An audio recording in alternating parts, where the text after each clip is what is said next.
সে ছেলেরাকে, কিন্তু আমি বলছি ছেলেরা তোমরা সতর্ক হয়ে যাও, তোমরা মদ বেটা ছেলে হয়ে যাও। কখনো তোমাদের এরা বহলাতে পারবে না, তোমাদের পথ ভ্রষ্ট করতে পারবে না। যদি মরদ ছেলে তুমি মদ বেটা ছেলের মতো হতে পারো।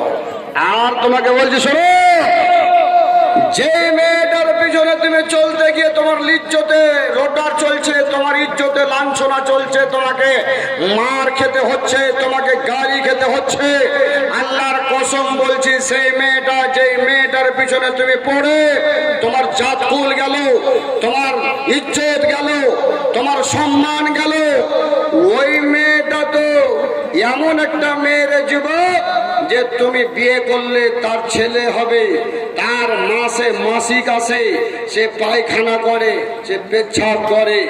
আল্লাহ রাব্বুল আলামিন বলছে পাগলার বেটা পাগলা, হ্যাঁ পাগলা, তোকে কি আমি ওই কাজের জন্য পাঠাইছি? তোকে তো এমনি স্যাম্পল এটা দিয়েছি, তোকে তো একটা শুধুমাত্র স্যাম্পল একটা ফটো পাঠাচ্ছি, ওখানে স্যাম্পল একটা কাগজ একটা তসবির দিয়েছি, এটা দেখে কেন পাগল রে বেকুব?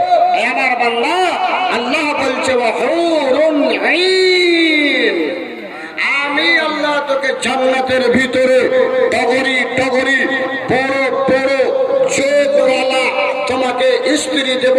আল্লাহ বলছে ওয়াজাওয়াজনাহুম বিহুরিন আইন, তোমাকে তোমার বিবি দেব, তোমাকে তোমার স্ত্রী দেব।